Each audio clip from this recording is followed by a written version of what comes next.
28th of February, Rabbi Furst, Mishna Berura. Interesting. Okay. Weiter or Mishna Berura? Mr. Brewer.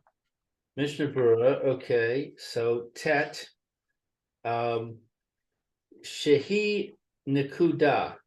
The vowels. V'i leka mi she yodea likros bita amim ba'al peh. And if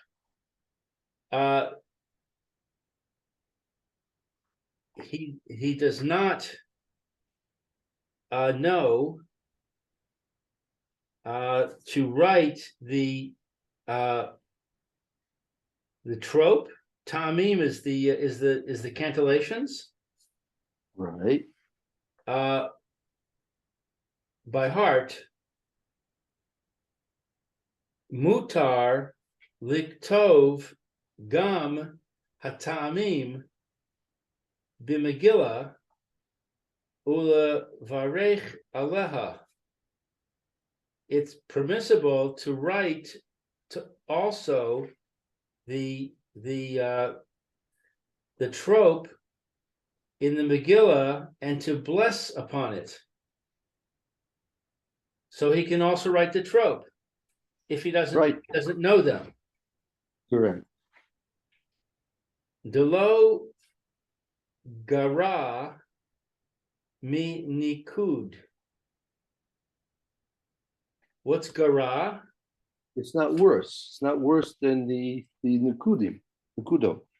So the trope is not worse than the vowels. Right. Okay, well that makes perfect sense to me. Okay.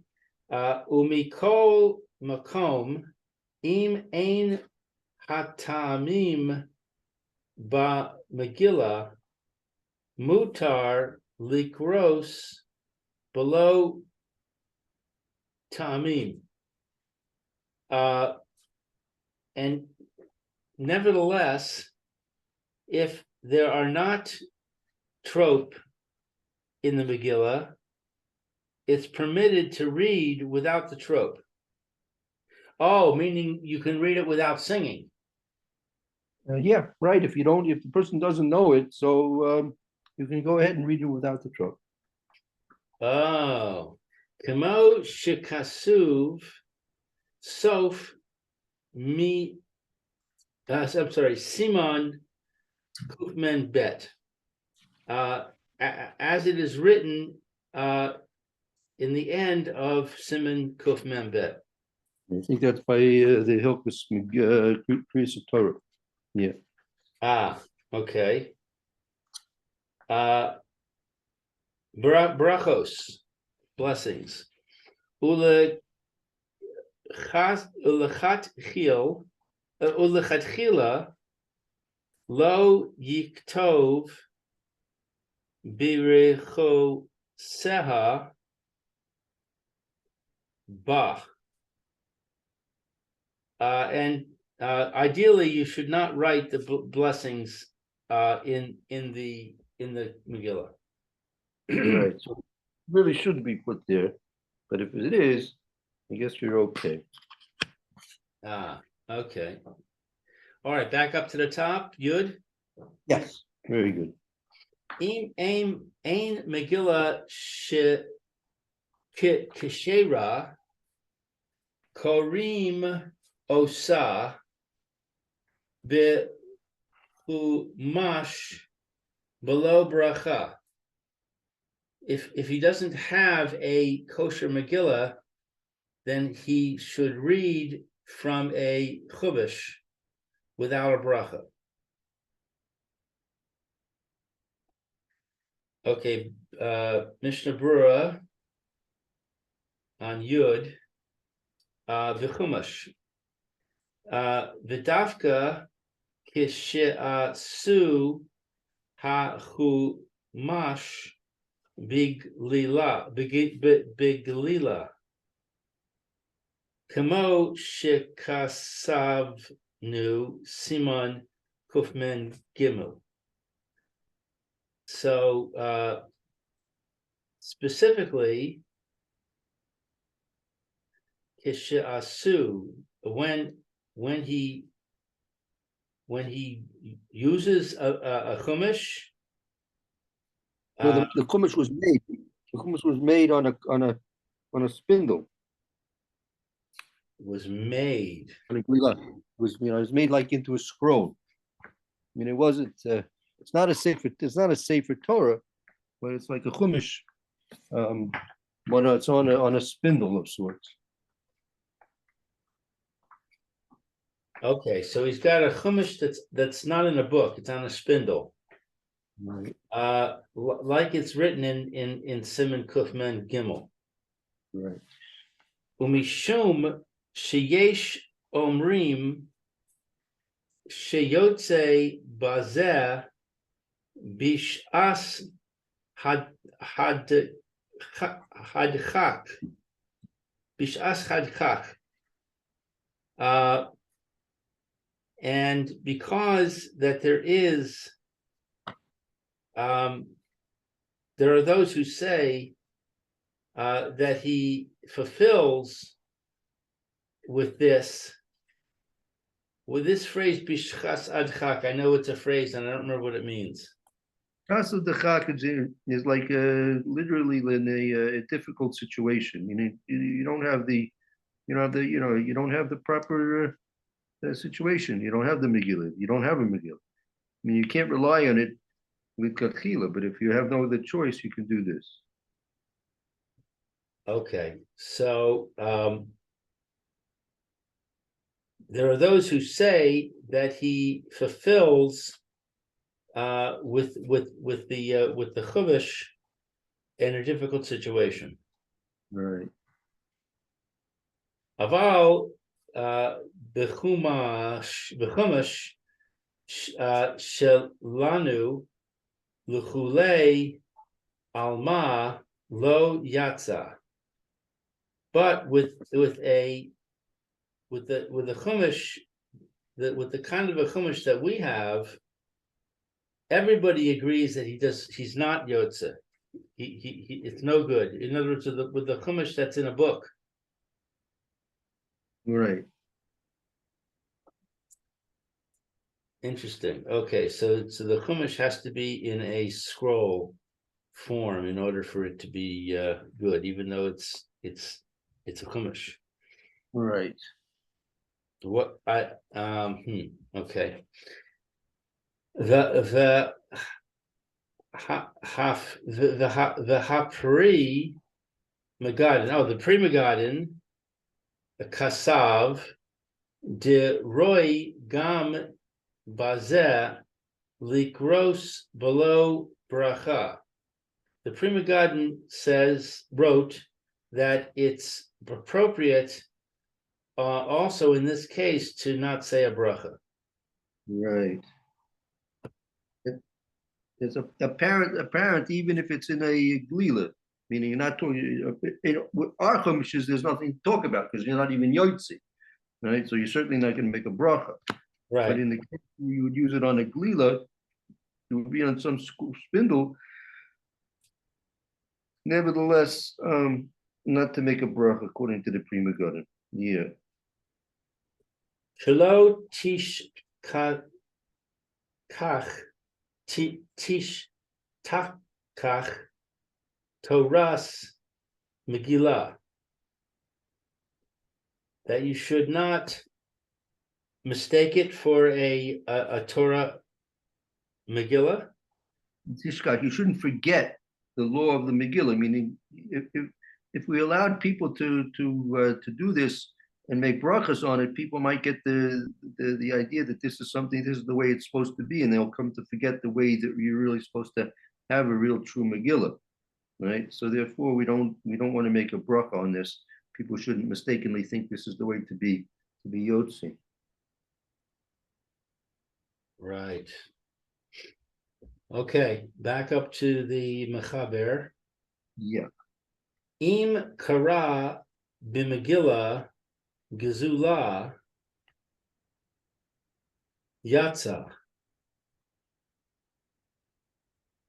Haga, Iv'im Mivarachim Aleha Ayin Le'el Siman Tafresh Mem Tet Le'inyan Lulav Ha Pasul Vahu Hadin Khan. Okay, so if he reads a Megillah, what is this word, Gazula? Stolen. If he's reading from a stolen Megillah. Oh, stolen. From Gezel, the word Gezel. The word Gezel, yeah, I see. He fulfills. The Ramah says if he blesses upon it,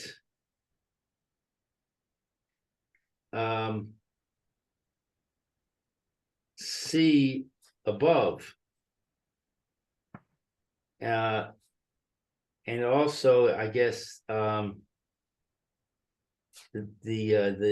topic of lulav, pasal lulav. It's the law over there. Okay, it must be talking about a stolen lulav. Yeah, it's right over there. That's what Lulav, right? See the Mishna Berura. Let's explain. So that's very odd. He can steal a Megillah and read it, and he's yatsa. Isn't that a mitzvah habab bavera? Technically not. Really, the real criteria of a mitzvah haba ba'avera is at the same time that you're fulfilling the mitzvah, it's the same time you're doing the avera. But here the theft took place before the reading, and the reading is the doing of the mitzvah. So it's not really technically a mitzvah haba ba'avera. Wow. We'll see. We'll see what the Mishna Berura says here. Maybe we'll shed some light on this point. Yeah. Okay. So what's the Ramah saying if he blesses upon it? Well, the question about making a bracha im mevorchen alav, meaning the Mechaber said you yotzi, right? The Mechaber said if a person has a stolen Megillah, he's yotzi. Now the question about making a bracha on it, for that you have to see over there in Taf Reish Mem Tes in terms of the pasul lulav, and the halakha is the same over here. The Mishnah Berura will probably tell us exactly what we need to know. I see. Okay. All right, Mishnah Berura, Yud Aleph, Yatza, he fulfills. De'ain Gazel Bekol. He didn't steal it with his voice. Call the voice, meaning the voice is not being stolen.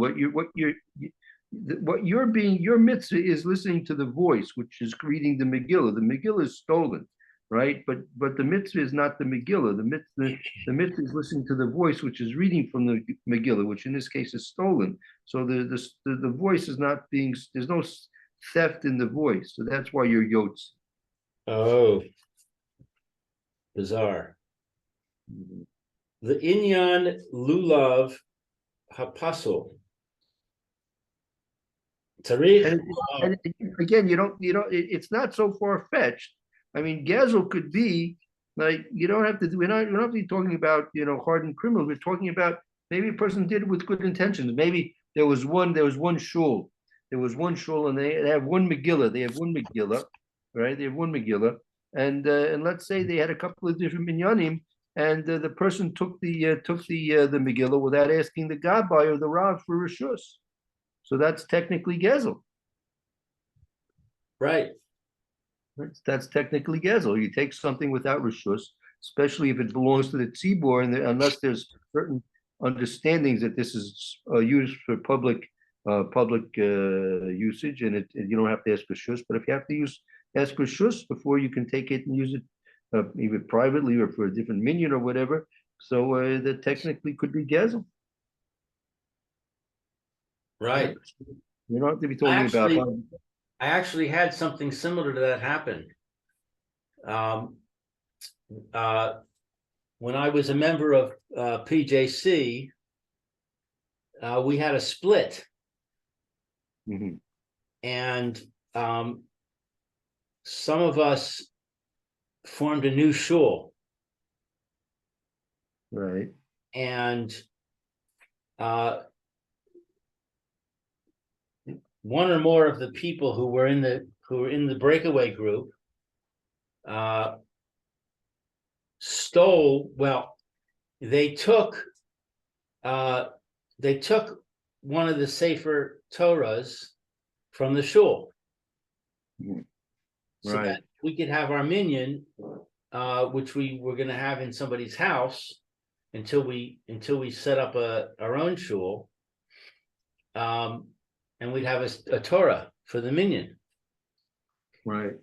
And we had a whole argument. We had a meeting of the breakaway group, and we had a whole argument about that. And the one who took it, he argued, well, it's ours. We're part of that of the shul that owns this Torah, because Okay. we're breaking away, but we gave our tzedakah to the shul, and that money, part of this money is ours. And the opposite argument was given was that, yeah, but we're a breakaway. We're not the shul anymore. We're we had political turmoil. We voted, and we lost. So they're the shul. They're the legal shul, and we're not. We don't have any. We can't just go take their Torah. It's stealing. Right. Yeah. Very good point. Yeah. Very good point. I was on the side that said it was stealing. We should give it back. Is that what they did eventually? I believe so. Mhm. I believe we did give it back, and we ended up borrowing a Torah from another shul. Uh-huh. I see. Yeah, that's what we did. We gave it back. Mhm. Okay. Yeah. Better off that way. Yeah. Yeah, Mhm. interesting. All right, Yeah. so you the Megillah is stolen. You don't say a bracha. Right. That's the Ramah, right? Take a look at the Mishnah Berura here. Okay, and because the voice is not stolen, it's the Megillah is stolen, but the voice is not stolen, so you're yatsa.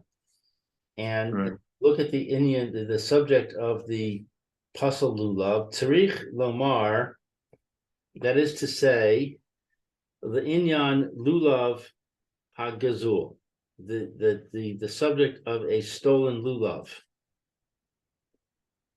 So apparently the law is the same. You can shake a stolen Lulav.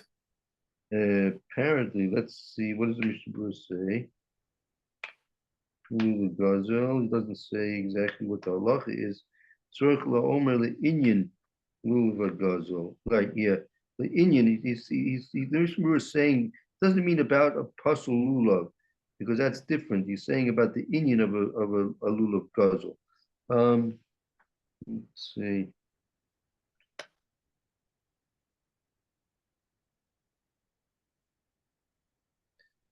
Um, you can take a look. You see there's a Shari Tshuva. Share. That's I see it. Yeah. commentary above the Mishnah Berura, between the Chaber and the Mishnah Berura, above the Bir Halacha. Shari Tshuva. There's a little star. It's just a star. I see it says Le'inyan, Yeah, that's right. Lulav HaGazul, Kain Tzarich Lamar. For a stolen Lulav, it is necessary to say Va'ayin b'pri chadash. Look at the pri chadash. Siman Taf Kuf Pei Vav. Shekasav le'inyan shofar gazul, where it's discussing the a stolen shofar, the mavarech, that you bless. Uladide hu hadin kan, and the law is similar there. Today, according to him, right? According to the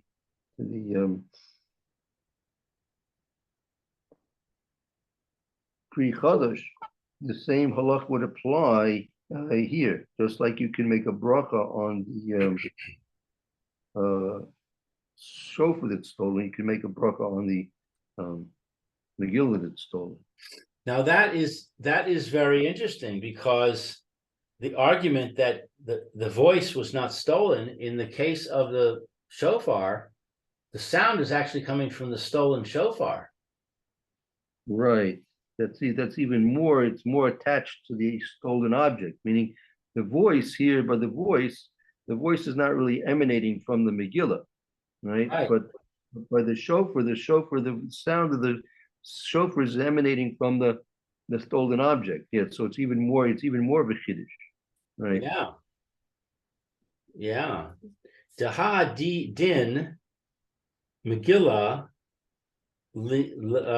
nilmad midin shofar bezeh. And this law of the Megillah, we learned from the law of the shofar over there. Right. Ach bevirkei Yosef. And likewise in the Birkei Yosef, Kasav b'shem ha-me'iri. Ach means however. Ach means however. Birkei Yosef. However, according to the Birchas Yosef, the Birkei Yosef, who writes in the name of the Me'iri, Sheyesh Machmirin, there are those who are strict, b'Megillah, with the Megillah, af she makshirin b'shofar. Right. Those that are machmir by, they're machmir not to make a bracha by Megillah, even though that they allow you to make a bracha by shofar. Shemachshirin is to allow. Mm-hmm. Yeah, makshirin that they permit. Actually, tell you, it's 10:30 now. You know, I don't want to run through this. Make a mark that we'll begin with this tomorrow, Blinetta, okay? Okay, I'll put a mark right on the Sharei Teshuva where we're reading. Right, because we're not going to finish it in a short time, and I don't want to run through it. So we'll adjust it to it tomorrow, Mitzvah Shem. Yeah, this is pretty complicated. Yeah, right. Yeah. By the way, before we leave, I tried looking up that Tanchum. I can't find that Tanchum. I'm not sure what they're referring to is in terms of the Tanchuma. So I don't know. Too bad. Well, I appreciate your trying. Yeah. Okay. Let me know if you make any progress, and if you want to discuss, you know, what other points we can discuss about the points you mentioned. Okay, great. Appreciate that. Sure. Okay, they'll be well. Have a good day. I'll talk to you another time, Mitzvah Shem. Okay, Kol Tuv. Be well. Thank you.